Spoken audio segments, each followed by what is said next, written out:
The events of that day were to lead to the discovery of one of the most bizarre crimes in the annals of American history, the Texas Chain Saw Massacre. On the one hand, there's a sort of visceral, newsreel quality to the Texas Chain Saw Massacre, inspired by the real-life crimes of Ed Gein, with an opening narration that suggests everything you're about to see is based on real events. The Texas Chain Saw Massacre is heightened by a certain tabloid sensationalism, the idea that this could happen to you. At the same time, there's also a certain mystic underpinning to the film, a hint of darker, less tangible forces dueling at the periphery. The condition of retrogradation is contrary or inharmonious to the regular direction of actual movement in the zodiac, and is in that respect evil. As the pop mysticism of astrology butts up against whatever the hell it is the hitchhiker is doing, it's like the post-hippie New Age version of Christian missionaries coming into contact with isolated tribes in the Amazon. The hitchhiker and his cannibalistic cohorts are part of a kind of ad hoc American shamanism. They seem to make up rituals on the fly. The hitchhiker draws bloody symbols on the side of the van that who knows if even he knows what they mean. Oh, that's weird. Wonder if that means something. It's the Mark of Zorro. He's gonna get you. A guy wears other people's faces and does interpretive dance. With Freddy or Jason or Michael Myers, you can kind of chalk them up as being a fluke of some kind, a one-in-a-million abnormality, but when it gets to be a whole family of killers, then it's the beginnings of a culture with its own rituals, beliefs, and aesthetic principles. While there is that automatic association of Texas Chainsaw with the real-life crimes of Ed Gein, you can also find parallels with the Manson family, who arrived as the sort of dark underbelly of the hippie movement, the cultural revolution of the 60s taken to violent extremes. At first glance, the hitchhiker with his mojo bag and Polaroid camera might be any burnt-out hippie on his way to a Grateful Dead concert. Either that or a journalist with Rolling Stone on his way to meet up with the Hells Angels. The family in Texas Chainsaw embodies a counterculture increasingly born of resentment, a value system where beauty and the common good are deemed unattainable or have been withheld, and so ugliness and abnormality, for lack of anything else, are transformed into virtue.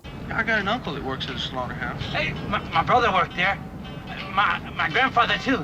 Hey, man, did you go in that slaughter room or whatever they call it? The place where they shoot the cattle in the head with that big air gun thing. Oh, that gun's no good. No way. With a sledge. See, that was better. They died better that way. Well, how come? I thought the gun was better. Oh, no. With the new way people put out of jobs. We can imagine the family's mad trajectory from I'm out of work and there's no food to eat, to why don't we eat people, to I love eating people, and now it's a lifestyle and a point of pride. As the old rituals fail and as the old value systems are no longer of any use, a sense of structure is maintained in groping towards new rituals and new value systems. Either that or by crude replication of those old values and ideals, maybe in the form of family dinner or in the idea that there's still dignity in one's labor. My old grandpa's the best killer there ever was. I never took more than one lick, they say. I did 60 in 5 minutes once.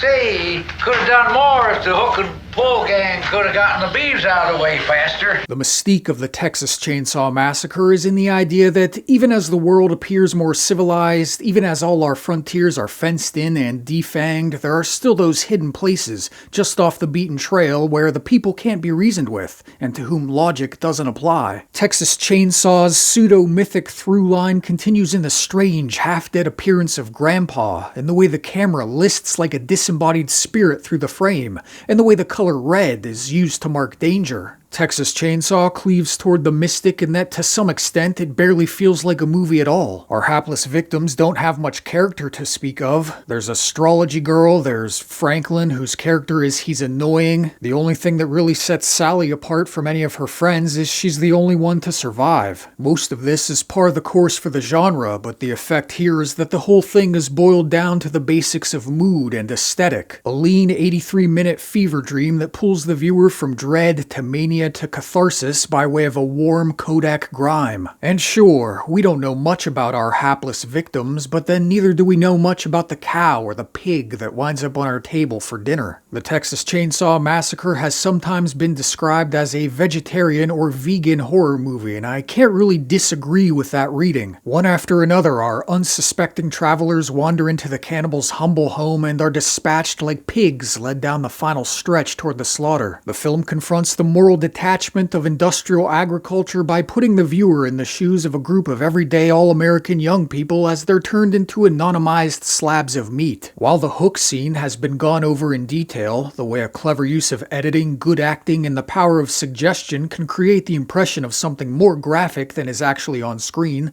one detail I'd always overlooked is how essential the costume design for the actress is. You've got this open-backed top, fairly normal attire for a liberated young woman in the sweltering Texas heat, but which in hindsight seems to telegraph the hook long before it arrives. Maybe the most memorable scene in the film is the final one, where Sally Hardesty finally escapes and Leatherface is left to dance out his frustrations against the rising sun, while all the rest of Texas is waking up to feed the chickens and plow the fields. Just off the highway, there's a maniac wearing somebody else's face swinging a chainsaw through the air. Again is the idea it could happen to you. At any moment, in broad daylight even, a guy could run out in front of your truck, try to take your head off, then disappear back out onto the prairie. Again is that push and pull between the visceral and the mystic, the modern and the primitive. Few moments on film are so terrifying, but also so pretty to look at. It's the perfect meeting between art house and grindhouse. I think the ending of Texas Chainsaw has something in common with that of another 70s horror classic, The Wicker Man. As the sun blazes on the horizon, there's smiling, there's dancing, there's screaming. While it goes a bit different for Sergeant Howie than it does Sally Hardesty, both protagonists have been put through the ringer by an assault not just on the body, but on the very idea of civilized society. The icing on the cake in Texas Chainsaw is the hard cut to black at the end, from the rising sun and the roar of a chainsaw to a dark and silent void. The feeling it leaves you with is of snapping awake after a bad nightmare. What just happened? Who were those people? Is it really over, or are there other lonely stretches of highway along which dark, unknown forces lay in wait? Ultimately, I think it's that friction between the visceral and the mystic, the alignment of the planets resulting in a chance meeting between a steel hook and exposed skin that makes the Texas Chainsaw Massacre such a cut above the rest. In conclusion,